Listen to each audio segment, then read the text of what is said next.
कर रहा हूं और श्री संपत राम जी बारूपाल अगर अपने आंसू रोक पाए तो मैं खुद को धन्य समझूंगा। 4 पंक्तियां दे रहा हूं इस रिश्ते के बारे में, पति पत्नी का रिश्ता कि दीवारों को दर्द सुनाकर क्या हम हल्के हो सकते हैं, दीवारों को दर्द सुनाकर क्या हम हल्के हो सकते हैं, और दिल के रिश्तों से टकराकर क्या हम सुख से सो सकते हैं। दीवारों को दर्द सुनाकर क्या हम हल्के हो सकते हैं, दिल के टुकड़ों से टकराकर क्या हम सुख से सो सकते हैं। अरे वो कंधे तो मिल जाएंगे जिन पे चढ़ के जाना है, वो कंधे तो मिल जाएंगे जिन पे चढ़ के जाना है, वो कंधे कितने हैं जिन पे सिर रख के हम रो सकते हैं। वाह वाह वाह। दीवारों को दर्द सुनाकर क्या हम हल्के हो सकते हैं, दिल के टुकड़ों से टकरा कर क्या हम सुख से सो सकते हैं। वो कंधे तो मिल जाएंगे जिन पे चढ़ के जाना है, वो कंधे कितने हैं जिन पे सिर रख के हम रो सकते हैं, वो कंधे कितने हैं जिन पे सिर रख के। संस्कार की बात चली, हमारे कवि कह रहे थे कि आजकल के बच्चों में इस तरह के संस्कार बचे हैं। गलती किसकी है? गलती हमारी है। क्यों? 4 पंक्तियां पेश कर रहा हूं। मेरी ये पंक्तियां व्हाट्सएप पे दूसरे लोग कोट करते हैं, अलग अलग कहानियां बनाकर कि मत दो शिक्षा तुम बच्चों को चांद सितारे छूने की। हम शिक्षा दें, मत दो शिक्षा तुम बच्चों को चांद सितारे छूने की। अरे चांद सितारे छूने वाले छू मंत्र हो जाएंगे।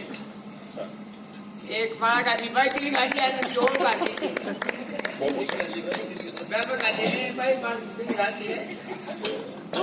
मत तो शिक्षा तुम बच्चों को चांद सितारे छूने की, चांद सितारे छूने वाले छू मंत्र हो जाएंगे। पढ़ा सको तो पाठ पढ़ाओ, इन्हें चरण छू लेने। पढ़ा सको तो पाठ पढ़ाओ, इन्हें चरण छू लेने का। जो मिट्टी से जुड़े रहेंगे रिश्ता वही निभाएंगे, जो मिट्टी से जुड़े रहेंगे। आइए अब मैं छोटी छोटी संदेश परक हास्य रचनाएं आपके सामने पेश कर रहा हूं, क्योंकि मेरा यह मानना है कि जब तक हम कोई संदेश कविता के माध्यम से नहीं देते, कोरे हास्य का कोई अर्थ नहीं। जो देखता हूं वो लिखता हूं, अनुभूति का कवि हूं। ये दृश्य मैंने देखा, उस पर मैंने हास्य कविता लिखी। एक्चुअली ये सही बात है। आपको पारस चले गए, पवन पारस। कविता का शीर्षक है पारस। उन्हें ही समर्पित कर देता हूं। उनकी भी अनुपस्थिति को प्रणाम है। हाँ। अच्छा, समर्पित करके कई बार मैं धोखा भी खा चुका हूं, इसलिए वो नहीं है, इसमें कोई दिक्कत नहीं है। एक बार मैंने कोई हास्य कविता लिखी, वो हरीश हिंदुस्तानी को समर्पित कर दी। अगली बार किसी मंच पे मिले तो वो भाई मेरे से पहले पढ़ा तो वही पढ़ गया मेरी उपस्थिति। जब कविता पढ़ के उतरा तो मैंने कहा, हरीश यार ये तो तुम मेरी पंक्तियां पढ़ गया। बोले भाई साहब नहीं तो आपकी ये पहले थी, अब नहीं है। मैंने कहा कैसे? बोले आपने, आपको याद हो उस दिन चिड़ावा सम्मेलन में आपने मेरे को समर्पित कर दी थी। उसके बाद मैं सावधानी रखता हूं, समर्पित नहीं करता, उनको संबोधित करके पढ़ रहा हूं। पास। लड़के को बाप बोलो, मेरो बेटो पारस है पास। जकी चीज का भी हाथ लगाओ भाई, सोनो बढ़ जा। जब से यो मारो कारोबार चला रहे है, फायदो ही फायदो होया जा रहे। थारी बेटी भैया तो बहुत सुंदर नाकनक साड़ी है, पर के बतावा रंग रूप की थोड़ी काली है। बेटी को बाप बोलो, काली है तो क्यों क्यों, दाई जो सुन के थारो जी सोर हो जाएगो, 5 किलो सोनो गाल दूंगो। लड़की को रंग एकदम गोरो हो जा, बात नक्की होगी, सगाई पक्की होगी। फेरा होया पाछे संफूणी के बखत, बीननी को बाप बोलो, लो साजी तोल लो, पूरो 5 किलो है। बींद को बाप बिदक के बोलो, आप मारे संग धोखो किन्यो है, बात सोने की हुई थी थे लो हो दिन में। लड़की को बाप बोलो, लो है तो क्यों क्यों, थारो पारस के दिन काम आवगो।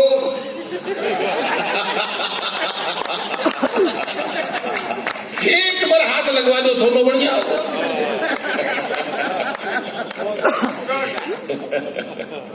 छोटी छोटी आदमी आदमी ने कुत्ते को रोटी डाली, कुत्ते ने देखा और नजरें घुमा ली। औरत ने कुत्ते को रोटी डाली, कुत्ते ने सूंघी और मुंह में दबा ली। यह देखकर पास में बैठी कुतिया बोली, बड़े आशिक मिजाज हो जानी।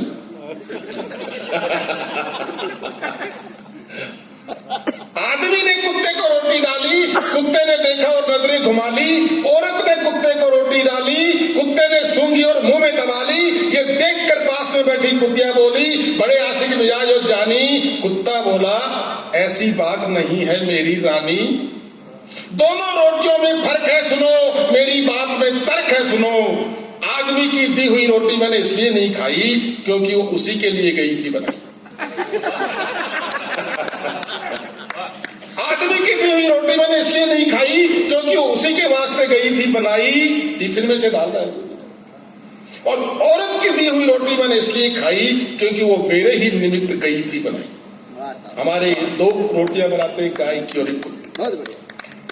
तो औरत की दी हुई रोटी मैंने इसलिए खाई क्योंकि वो मेरे ही निमित्त गई थी बनाई। और तुम तो जानती हो मैं हमेशा अपनी खाता। अगर एक पंक्ति में कहीं आपको कविता जरा आ रही हो तो आशीर्वाद चाहूंगा। तुम तो जानती हो मैं हमेशा अपनी खाता हूं, किसी दूसरे का हक मैंने आज तक छीना नहीं है। तुम्हारा ये पति कुत्ता जरूर है लेकिन कमीना नहीं। वाह वाह वाह वाह वाह। अब एक रचना जो बड़ा संदेश देती है, मैं मंचों पे अक्सर उसके लिए जाना जाता हूं। हास्य की कविता है, हरियाणा रोडवेज की बस और लोकतंत्र। सीधी शुरुआत करता हूं, आप सब लोग इसी भाषा को समझने वाले समझ जाएंगे कि मुझे कवि सम्मेलन में जाने की जल्दी पड़ी थी। बस स्टैंड पे पहुंचा तो एक हरियाणा रोडवेज की बस खड़ी थी। स्टीयरिंग पे बैठा बूढ़ा ड्राइवर बीड़ी पी रहा था, तंबाकू के धुएं की मस्ती में जी रहा था। मैंने कहा ये बस कहां जाएगी ताऊ? बोला कंडक्टर से पूछ, मैं ना बताऊं। मैंने कहा पर आज तो आप भी चलाते हैं, आपको पता है किधर से जाते हैं, फिर क्यों नहीं बताते हैं? बोला मैंने बेरोस है, यो बात तो पक्की से है, पर बताऊं को नहीं, यो बात भी नक्की से। मैंने कहा पर क्यों? तो इसके जवाब में जो बात उसने कही, अगर आपको लगे कि वास्तव में कविता की पंक्ति है तो आशीर्वाद दीजिएगा। मैंने कहा बस तो आप ही चलाते हैं, आपको पता है किधर से जाते हैं, फिर क्यों नहीं बताते हैं? बोला पतो है यो बात तो नक्की से, पर बताऊं को नहीं, यो भी पक्की से। मैंने कहा क्यों? बोला क्योंकि मैंने पद और गोपनीयता की शपथ ले ली।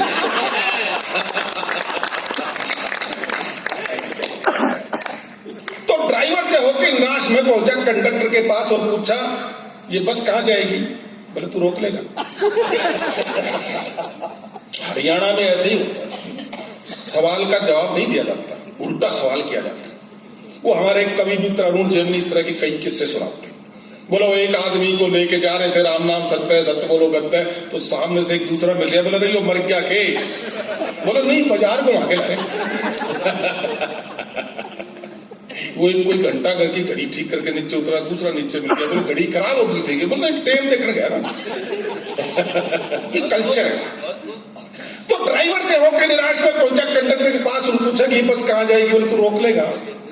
मैंने कहा जी मैं क्यों रोकूंगा, मुझे तो खुद कहीं जाना है। बोला फिर तो आदमी जाना है, पर बस का क्या ठिकाना? बस तो कई जगह जागी, तने की तो जाना से नू बोल। मैंने कहा जी नारनौल। तो बोला खड़ा खड़ा मेरा मुंह के देख रहा सब पगले, टिकट ले और टंग ले। बड़े सभ्य होते हैं साहब हरियाणा के ड्राइवर, बहुत सभ्य भाषा है। तो बोले खड़ा खड़ा मेरा मुंह के देख रहा पगले, टिकट ले और टंग ले। मैंने कहा जी एक बात और पूछनी शेष है।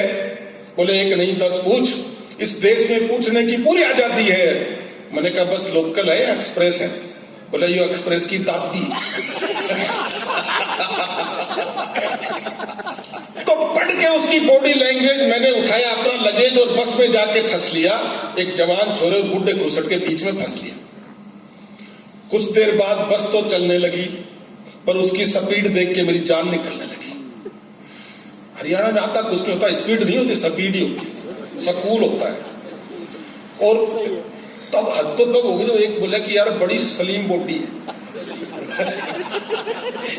मैंने कहा सलीम खान भी सुना था, सलीम अली भी सुना था, सलीम मोहम्मद भी सुना था, ये सलीम बॉडी क्या? वो दूसरा बोले जी स्लिम बॉडी कहना चाह रहा है, स्लिम को सलीम बोलते हैं। तो उसकी स्पीड देख के मेरी जान निकलने लगी। 1 घंटे में जब 17 बार रुकी तो नहीं गया रहा। मैंने कंडक्टर को बुलाया और कहा, क्यों भाई साहब आप तो कह रहे थे ना बस एक्सप्रेस है। बोले मैं कद गई, मैं तो नो कही थी एक्सप्रेस की दादी से। तो मैंने कहा एक ही बात है। बोले एक बात किस तरह से? दादी बुढ़ी हो सकना। मैंने कहा तो बोले रुक रुक के ही चलेगी। तो साहब जिस बस से उम्मीद थी उसने तो नहीं भरे खर्राटे, पर जिस बूढ़े से उम्मीद नहीं थी वो भरने लग गया खर्राटे। और नींद में जब उसका सिर ढोलकी बन के मेरी गोद में लुढ़कने लगा तो मैंने उसे जगाया और कहा, ताऊ सीधा हो ले। बोला मुझे तो सीधा हुई 40 साल हो गए, तो 13 नंबर शायद। मैंने कहा जी क्या मतलब? बोले मतलब तो शादी होगी तो समझ में आ जाएगा। तो मैंने कहा आप क्या समझते? बोले शादी नहीं हुई। बोले हुई होगी तो जनानी ढंग की नहीं मिली। काम क्या करते हो जी? मैंने नौकरी करता हूँ जी। बोले किस महकमे में? मैंने कहा जी बैंक में। बोले बैंक कौन सा है भाई? मैंने कहा SBI। बोले तो तनख्वाह कितनी मार ले से? मैंने कहा जी 40,000। बोले बच्चे कितने हैं? मैंने कहा जी 4। बोले फिर तो खर्चा भी बहुत हो जाता होगा यार, क्या बचा लेता है बाबू? तो इसके जवाब में जो जवाब मैंने उनको दिया, अगर आपको लगे कि पूरे मध्यम वर्ग की पीड़ा है तो क्या बचा लेता है बाबू? मैंने कहा जी बस इज्जत बचा लेता हूं ताऊ। नौकरी वाला आदमी इस देश में इज्जत ही बचा सकता है। हमारी बातों से जब होने लगी खींच तो पास में बैठे कॉलेजिएट छोरे ने दिखलाते हुए तमीज कंडक्टर से कहा, एक्सक्यूज मी प्लीज, क्या मैं सिगरेट पी सकता? कंडक्टर ने उसकी आंखों में आंखें डाल के कहा, रहते टिकट ले ली? छोरा बोले हाँ जी। तो बोले बस मेरा काम तो हो गया। इम तो भले ही होगा। ये दोस्तों हंसने की बात नहीं है, ये रोने का सब्जेक्ट है। आज हमारे देश की ये स्थिति है कि जब हमारा काम हो जाता तो हम मुंह फेर लेते, दूसरा क्या कर रहा है उस पर नजर नहीं डालते, इसीलिए सारा मामला गड़बड़। तो उसका काम हो गया तो पक्का वो कुछ भी करे, बोले ये उसका संदेश था। कुछ देर बाद रास्ते में एक नदी पड़ी। हमारी बस जैसे ही पुल पे चढ़ी तो सामने से तूड़ी लदे हुए ट्रक वाले ड्राइवर ने हॉर्न दिया, लेकिन हमारे बस के मूडी ताऊ ने उसका कोई नोटिस नहीं लिया। एंड पुल के बीचों बीच जब दोनों व्हीकल फंस गए तो दोनों ड्राइवर एक दूसरे को देख के हंस गए।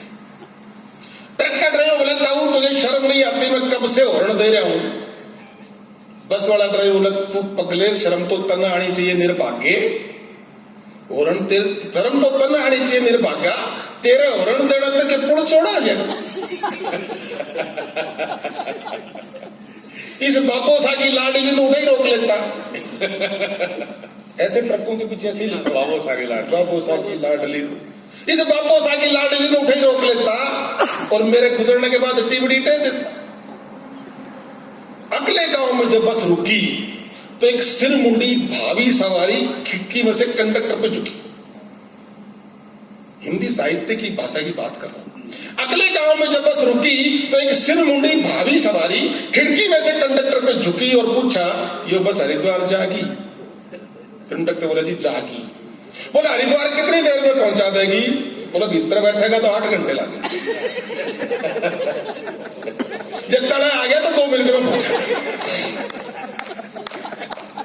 सिर मुंडी सवारी वहां से खिसक ली, लास्ट वाली सीट पे जाके टिक ली और जैसे ही बस चली तो सिर बाहर निकालकर नजारे लेने लगा, इधर उधर झांककर। साइड मिरर में जब उसकी घुटी हुई खोपड़ी दिखी, अब दृश्य कविता का आनंद।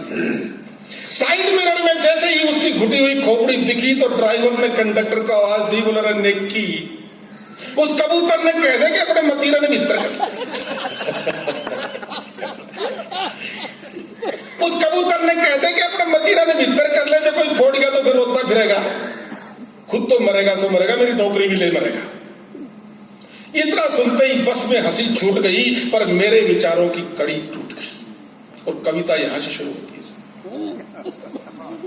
इतना सुनते ही बस में हंसी छूट गई, लेकिन मेरे विचारों की कड़ी टूट गई और मुझे लगा कि हमारा ये लोकतंत्र भी हरियाणा रोडवेज की एक बस है जो नीचे से ऊपर तक जनता रूपी सवारियों से ठसाठस, जिसके ड्राइवर रूपी नेता को हर समय ये डर सता रहा है जिसके ड्राइवर रूपी नेता को हर समय कुर्सी चले जाने का डर सता रहा है। इसलिए वो इस जनता को पद और गोपनीयता की शपथ के नाम पर यह भी नहीं बता रहा है कि आखिर इस देश को कहां ले जा रहा है। वाह वाह वाह वाह। हमारा लोकतंत्र भी एक हरियाणा रोडवेज की बस है जो ऊपर से नीचे तक जनता रूपी सवारियों से ठसाठस है, जिसके ड्राइवर रूपी नेता को हर समय अपनी कुर्सी चले जाने का डर सता रहा है। इसलिए पद और गोपनीयता की आड़ में वो ये भी नहीं बता रहा है कि आखिर इस देश को कहां ले जा रहा है। और जहां तक ब्यूरोक्रेट का सवाल है, उसका तो कतई जहां तक ब्यूरोक्रेट है उनका तो खुद का ही कैरेक्टर सही नहीं है, वो जनता का हित तक कतई नहीं। बात अगर कोई बैठा हो तो बुरा मत मानना, हम व्यवस्था पे व्यंग्य करते हैं, व्यक्ति पे व्यंग्य नहीं करते। और हम कवियों को 30 मिनट का फ्री टॉक टाइम मिलता, फ्री होके